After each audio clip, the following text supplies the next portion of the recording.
Hey YouTube fragrance community, welcome to my top 10 most complimented fragrances in the year 2015 and 16. Now you may be asking yourself why 2015 and 16.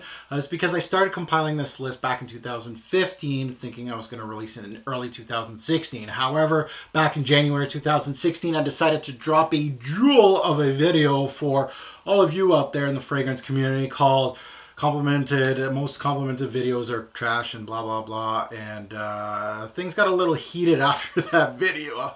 Is it getting hot in here right now? Whew.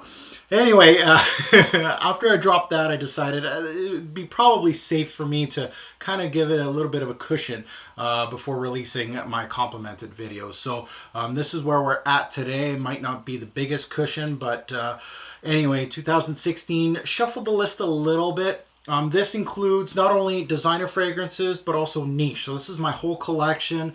Again, it varies on wearings, right? If I don't wear a fragrance, how am I supposed to get compliments? So the more I wear fragrances, the more you get compliments. Now, this does not mean I get compliments every day. I do not get daily compliments. People know me as the fragrance guy. So again, people are a little more forward with me as far as saying good and bad things. So you need to keep that in check. I've only done one most complimented video, and I did it back in 2011. It was only a designer list back then, and it was my most complimented fragrances of all time. And that's actually if not my most viewed, it is one of my top 5 most viewed videos of all time on my channel. I think it has over 200,000 views, so it is somewhat of an interest in the fragrance community, so it's good for me to kind of show you guys what's working for me, and you guys can take it for what it is. You might discover a new fragrance here or there, or you might see some of your favorites in here and get excited. Oh, Mark, yes, good job. Now before I get into my top 10 list, I like to give out a little disclaimer before I start going through my list, letting you guys know this is my most complimented. So just because it works for me doesn't mean it works for you. Again, this is out of my whole collection, and some fragrances I just don't wear that much, so it won't have a chance to make this list just because it doesn't mean that it doesn't garner compliments. It just means that I just don't wear it. If you don't wear it, you're not going to get compliments, right? Also, another obviously disclaimer, it all depends on your wearings. It depends on application. Obviously, it has to be worn regularly to kind of make my list. This is a very subjective video, and that's what I would like to kind of throw out there, that this is something personally for me. These are not my choices. If I had a top 10 list, I would be doing something different, but this is what I've been noticing in the past few years. These guys have been just getting a little more than the other guys in my collection. So again, this is not a foolproof list. What works for me doesn't mean it's going to work for you. So that's just me being honest as far as these lists go. But let's get into my list, because I'm excited to let you guys know, because I got a couple here that actually really have surprised me quite a bit. And my number one is something that you guys probably are never going to guess. And yes, Aventus is in the list. Now let's get to it. At number 10, it is something that when this got first released, man, as far as the compliments go, it was more negative feedback than positive feedback as far as this fragrance. But I absolutely loved it, and I kept wearing it. And it's one of those fragrances that kind of grew with me. I loved it from the first smell, but the more I wear it, the more it grew with me and the people around me. And that is from the house of Hermès, and this is Terre d'Hermès, the Eau de Toilette version. This one, very much a vetiver, really doesn't work on my skin. This has vetiver in it. Very much a dirty orange kind of smell. Very artsy as far as the designer game goes. I would say a classic in our fragrance game. Very mature. Very well blended. Jean-Claude Elena did this, and I think it's his masterpiece from the house of Hermès for the men's side of things. Really a fragrance that I had a hard time in the first couple of years of it wearing this, but the more I wear it, the past 2 years, more compliments I'm getting, and more in the office, and which is very surprising. I actually sold a couple bottles of this stuff in the past just by wearing it. So Terre d'Hermès, really a surprising fragrance in this top 10 list, because if you asked me 3 years ago, it would have made probably my most hated fragrance from people around me, even though I absolutely loved it. So at number 10, Terre d'Hermès. At number 9, it is a discontinued fragrance from Escada. Very surprising. Again, this kind of list is sometimes surprising to me to see some fragrances getting that kind of attention. But this is Escada Magnetism for Men. This is probably the dark horse of this whole line. It is the only discontinued fragrance in this whole lineup. I didn't want to take it out just because it's discontinued. You guys can still find it online if you want to. I have a full-fledged review on my channel if you want to go check it out. Really an interesting scent. I really think it is the best from Escada in the men's section. Really unique fragrance. One that can be really a signature scent for somebody. I wish they didn't discontinue. This is one of their best fragrances. And one of the dark horses in this designer game that if you haven't heard of it or checked it out, go check it out. Escada Magnetism for Men is absolutely crazy. At number 9, really good. Now number 8, it is the newest bottle in this top 10 list. It's one that I just recently purchased about a year ago. But the more I wear this, the more positive outlook I'm getting from it. And that includes myself. It just keeps going higher and higher in the ranks, and it's kind of surprising for me. This is Ultra Zest from the House of Mugler. Really surprising. On a day-to-day basis, this just keeps going higher and higher. Now, when I first smelt this, I was probably going to rate it like a 7 or so out of 10 again. That's not the full picture, but it really is climbing up. Compliment factor is really interesting because the Mugler DNA works for some people, it doesn't work for other people. It just is what it is, and this is kind of a daring, fresh scent.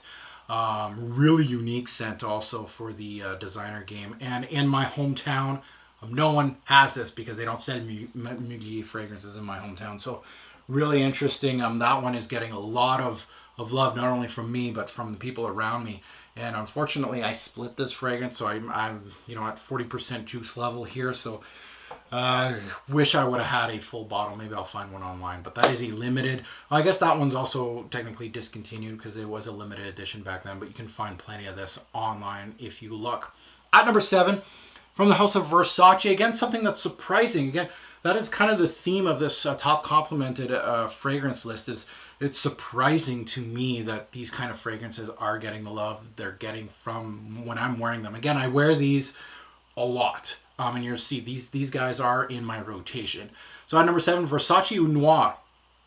First of all, the bottle's sexy as hell. Now, people don't compliment me because I don't hang the bottle around my neck, but if I did, they'd probably compliment the bottle because it is one of the sexiest designer bottles ever. Would make a top 10 list of the top sexiest bottles. But anyway, we're talking about the juice inside now. Oud. Oud is a daring note, which complements an oud really doesn't go hand in hand, to be quite honest, in the fragrance game. However, this one is very toned down, subtle. Really is one that is gets people closer to you. Now, I haven't sold any bottles of this stuff yet, as far as coworkers or people coming up to me and saying, "What are you wearing? I want that. Give me the name of it." I haven't. However, as far as compliment factor goes, it is very high in the past few years, and that's why it has made some of my top 20 lists, because I keep wearing it, keep getting positive feedback, which is really interesting for a fragrance like this. Versace Noir at number 7. Now let's move on to number 6. Now we're going into the niche side of things, guys. This is from the House of Guerlain, and this is one of my favorites, so I have no problem putting this in the top 10. This is Tonka Imperial. This Tonka note, I can't even explain. The Tonka, I have a full-fledged review on this, so go check it out on my channel. This is the fullest Tonka note I've ever smelt in a fragrance. Gourmands do work very well on me, aka, Mugler fragrances, Spiritueuse Double Vanille, anything very sweet, vanilla-based, Le Male, Givenchy's Pie, Givenchy Play Intense. Those kind of fragrances work very well on my skin. They always have, they always will. This one's Gourmand, and it is one of the best in the game, and That one is a gem when I wear it. That and Spiritueuse du Bleu Vanille, both from Guerlain, do very well on my skin. And as far as the compliments go, Tonka Imperial does very well, especially around this. I don't want to put this stigma on it, but around Christmas time, Thanksgiving time, just people love that smell on me. So at number 6. Now let's round up the top 5, my top 5 most complimented in the past year and a half or so. This one, yes, Aventus made the list. It made the list at number 5, not number 1. This thing's overhyped already. Let's not go crazy here.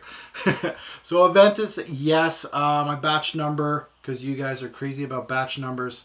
Where is it? Oh, it's at the bottom. Lot. It's an E02 if you care. I don't care. Aventus is Aventus. If you can't get all the batches to smell exactly alike, I'm sorry, Creed, you suck. I'm going to review E02. So Aventus by Creed. The hype is real, kind of. As far as compliment getter goes, it's there. In the past year and a half, I've been testing it for the full-fledged review of Creed Aventus. The more I wear it, especially in the office, it is getting a lot of love from the ladies. It is. It just is. God damn it, Aventus, why? But you are.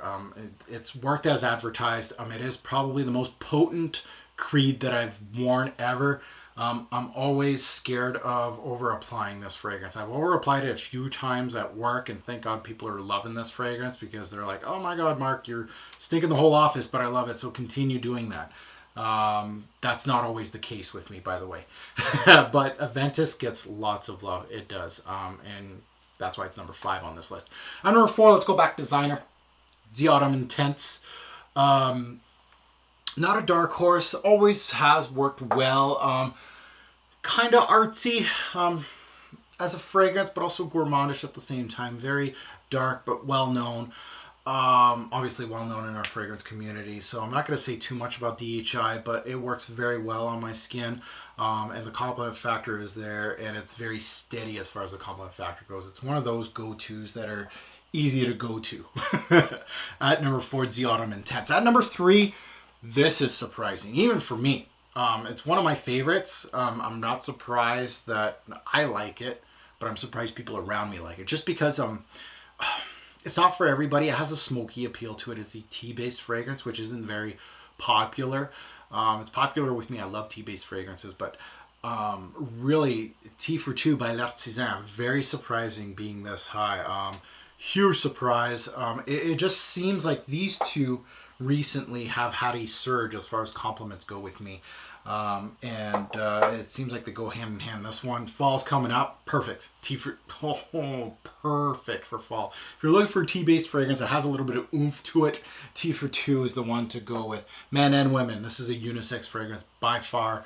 A lot of these are unisex fragrances in my eyes, but Tea for Two, really surprising that it's getting that kind of. It's not, it's not really known in the fragrance community as something that would, garner compliments, but for me, Tea for Two does the trick. At number 3. Now, at number 2, this is the last designer in this list, so Anisha is number 1, but this one was in my top 10 most complimented of all time list. It's the only fragrance from that list that made this list this year, so you can see a difference. A lot of those fragrances that were in that top 10 list back in 2011 that I shot, a lot of those fragrances, I wouldn't say are not in the rotation, but they're just steady in the rotation. And as far as compliments go, this one continued to get it. And this is La Nuit de l'Homme by Yves Saint Laurent. Batch code, yeah, you batch lovers. This is I bought it the first year I bought it initial release. I still got a lot of juice too. I don't over apply this one either. What is the batch code on this one? I think it even rubbed off. Oh well. Anyway. Who cares? Yeah, I bought it the first year. I know it's been reformulated apparently quite a bit and people are complaining. But La Nuit de l'Homme, for me, works very well on my skin. Compliment factor high. I remember saying gilfs. I used to love this, grandmas and moms and stuff like that. Older women. That is true to the case with La Nuit de l'Homme. It works very well with the older women for some stupid reason, but it does. However, younger girls do like this fragrance too. Very steady. La Nuit de l'Homme is just one of those fragrances that I wear that is just so steady as far as compliments go. Again, I don't get compliments every time I wear L'Ennemi de L'Homme. Let's get real. But, you know, if I get like several compliments over a year and a half for this video, that's fairly high for a fragrance. And this is, you know, these are also people that I know that know I'm a fragrance guy, and they'll tell me a compliment. I count those. Those count. Because people can be forward with me as far as good and bad things. So if they're telling me good things, that means it's a good thing. So L'Ennemi de l'Homme at number 2. At number 1 is a niche frag from the house of Hermes. It's from the Hermes Essence line. It's probably going to be a surprise. It's a gourmand fragrance. It's the apple pie of the fragrance game. Ambre Narguilé. This thing right here, the apple pie of the fragrance game, is by far, by far, number 1 on this list. I can't even count how many times I've talked to people about Ambre Narguilé just by wearing it. This is a fragrance that works so well on my skin. In the past, again, fall's coming, winter's coming. This thing is just perfect for that. People love this thing, and I mean love. Like, you guys know the price of Ambre Narguilé. I've told people you can only get it at Hermes boutiques, and this is the price. And these are people that are, you know, designer people. Like, they have one bottle of EDG and that's it. They're looking for something nice. And I tell them the price of this thing, and they still want to get it. So that's a good thing. And the more I wear it, people recognize it. You know, I wear it like 1 week, and then 4 weeks later I wear it again. They're like, oh my God, you're wearing that again. That stuff, I can't get it out of my mind. Boom, sold. So number 1, Ambre Narguilé par Hermes from the Hermes Essence line. If you haven't heard of it, go check it out. It's the apple pie of the fragrance game. It has made numerous top 20s on my fragrance channel. Unfortunately, I haven't done a full-fledged review on it yet. It's in the works, like every single fragrance review that I'm doing. But that is my top 10 list. Hopefully you guys enjoyed. And again, don't take this video too seriously. Thanks for watching. Have a good one.